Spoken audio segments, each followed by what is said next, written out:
Rahim. Assalamu alaikum class metric. How are you all? Hopefully you are fine, and today we are starting our lecture.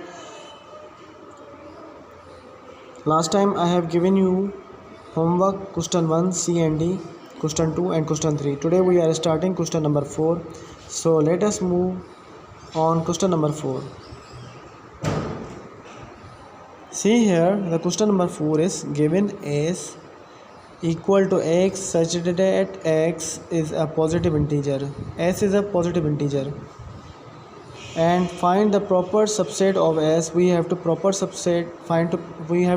the proper subset of S that are also subset of A, and x is an integer less than 3. So S is a positive integer, so positive integers are 1 2 3 4, and this is an infinite set, and A is integer less than 3, so A will be integers less than 2. So here it is not defined, it is a positive or it can be a negative, so it can be a negative integers as well.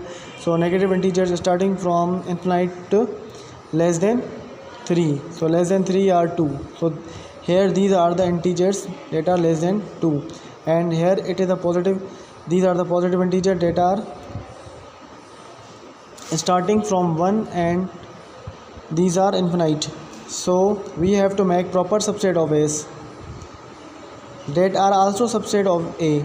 If we see which numbers are present in both sets, if we notice only 1 and 2 are present in both sets, so we will make a proper subset of 1 2 set.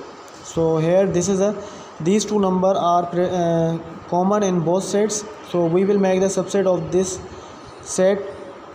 So subset will be null set 1 2 and 1 2. So this is our proper subset of S, because this is also a subset of A. So this is our required answer. In question number 5 we have A is ABCD, and we have to find proper subset of A. For a proper subset of A, first we write null set A, B, C, D individual elements, then we combine the two elements AB, AC, AD, AB, AC, AD, BC, BD, CD. Now we combine the three numbers A, B, C, then A, B, D, A, C, D, B, C, D. So these are the proper subset. In the last we will not write A, B, C and D, because this is an improper subset. So we do not write this set, because if we conclude or if we add this set here, so this will become an improper subset. So we have to just make the proper subsets. So we will end our answer up to BCD. So this is our required answer. So this is 5B, an improper subset of A. As you already noted, the set itself is the improper subset. So we will write the set ABCD again. So this is the improper subset of itself, and C is two set B and C that are subset of A such that B is the proper subset of C. So A is ABCD, and we have to write the two set B and C that are subset of A.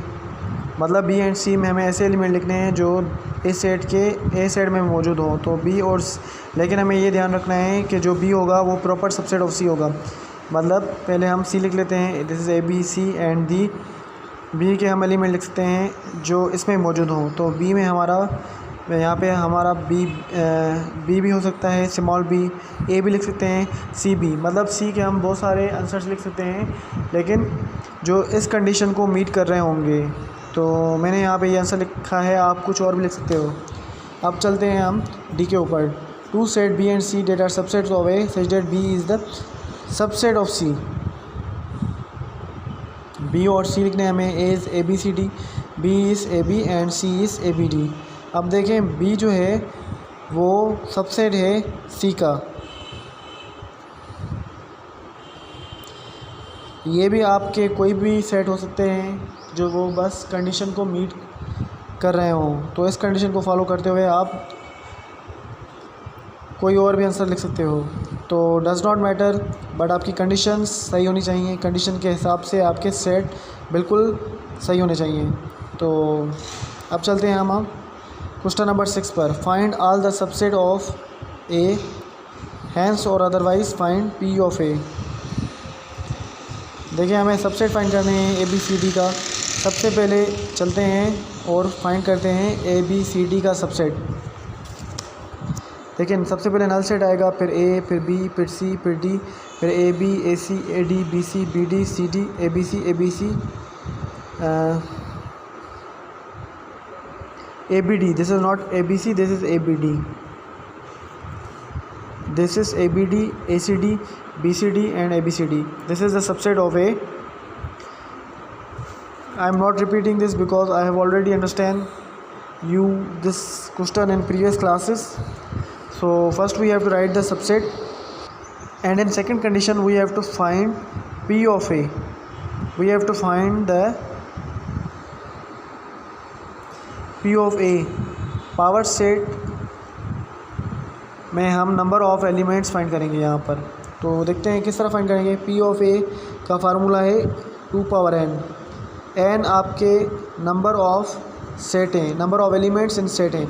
तो number of element in set होंगे आपके 1 2 3 4, 4 element हैं आपके। तो यहाँ पे आप n की जगह पे 4 लिखेंगे और P of A equal to हो जाएगा 2 पावर 4। 2 को 4 टाइम आप सॉल्व करेंगे तो 2 को आप 4 टाइम मल्टीप्लाई करवाएंगे। 2 to the 4, 4 to the 8, 8 to the 16, total elements हो जाएंगे आपके 16। तो ये हो जाएगा आपका आंसर। हमें पहले सबसेट फाइंड करना था जो हमने यहाँ पे फाइंड कर लिया। उसके बाद हमें पावर सेट के हमें एलिमेंट्स मालूम करने थे कि अगर हम पावर सेट बनाएं तो उसमें टोटल नंबर ऑफ़ सबसेट्स कितने होंगे। तो टोटल नंबर ऑफ़ सबसेट्स होंगे 16, जिसमें हमने नंबर ऑफ़ एलिमेंट मतलब हमारे सेट में कितने एलिमेंट्स हैं वो हमने यहाँ पे लिखा था और हमने 2 पावर 4 को सॉल्व किया तो हमारे पावर सेट में 16 सबसेट्स बनेंगे। तो हमने यहाँ पे 16 लिखा है। तो this is our answer. Now we are moving towards 7 and 8।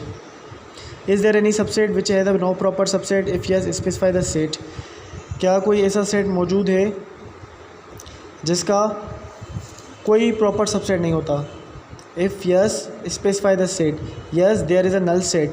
अब देखिए नल सेट का कोई प्रॉपर सबसेट नहीं होता, नल सेट का सिर्फ इम्प्रॉपर सबसेट होता है। तो नल सेट ऐसा सेट है जिसका प्रॉपर सबसेट नहीं होता। इसके बाद कह रहा है क्वेश्चन नंबर 8 में find a set which has a one proper subset, जिसका सिर्फ एक प्रॉपर सबसेट बनेगा। तो वो कोई भी सेट हो सकता है जिसमें एक एलिमेंट मौजूद हो, उसका एक ही प्रॉपर सबसेट बनेगा। The set with one element has a one proper subset. अब देखिए यहाँ पे ये एक ऐसा सेट है जिसके अंदर एक एलिमेंट मौजूद है, तो इसके प्रॉपर सबसेट कितने बनेंगे? इसके प्रॉपर सबसेट सिर्फ एक बनेगा। अब देखें यहाँ पे नल सेट कॉमा और 1, ये इसके सबसेट हैं 1 के, ये दोनों सबसेट हैं, लेकिन इसमें सिर्फ इसका प्रॉपर सबसेट ये नल सेट है और 1 इसका इम्प्रॉपर सबसेट है।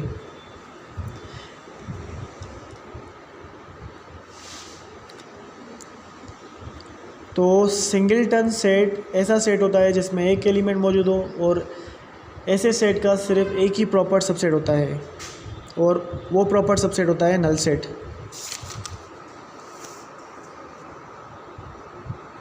अब देखिए 9 इज़ NA इक्वल टू 10। देन कोई भी सेट है उसके टोटल एलिमेंट 10 हैं, उसके बाद हमें पावर सेट में उसके कितने सबसेट बनेंगे ये हमने अभी फाइंड किया था। तो इसका हुआ फार्मूला 2 पावर n की जगह पे हम 10 लिखेंगे तो हमारा ये हो जाएगा 2 पावर 10। उसके बाद हम 2 को 10 टाइम मल्टीप्लाई करेंगे यहाँ पर कैलकुलेटर से आप सॉल्व करेंगे तो आपका आंसर आएगा 1024। अच्छा, आपका आज का जो लास्ट सवाल है वो है क्वेश्चन नंबर 10। इसमें आप देखें use the set builder form to give an example of a null set. हमें सेट बिल्डर यूज़ करके हमें नल सेट की एग्जांपल देनी है। इसमें आप लिखेंगे x such that x belongs to natural number and x + 7 = 0। अब हम x कोई भी ऐसा डिजिट है जिसको अगर हम 7 से प्लस करेंगे तो हमारा आंसर 0 आएगा, तो ये फॉल्स है, ये नल सेट है। तो ऐसा कोई नंबर हो ही नहीं सकता जो हम 7 में प्लस करें और हमारा आंसर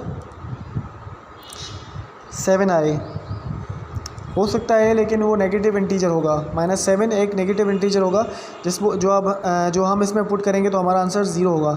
लेकिन -7 यहाँ पे जो सेट कह रहा है वो कह रहा है नेचुरल नंबर, लेकिन कोई हमारे पास ऐसा नेचुरल नंबर मौजूद नहीं जो हम अगर 7 में ऐड करें तो हमारा आंसर 0 हो।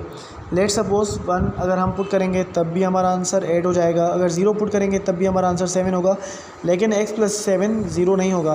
तो ये हमारा जो सेट है वो नल सेट को रिप्रेजेंट कर रहा है।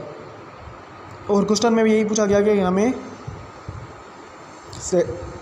सेट बिल्डर लिखनी है जो नल सेट को रिप्रेजेंट कर सके, तो हमने ये सेट लिखा है जो नल सेट को रिप्रेजेंट कर रहा है।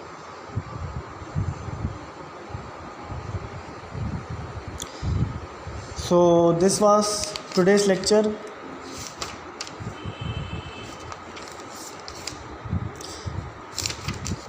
Allah Hafiz. We will meet in next lecture.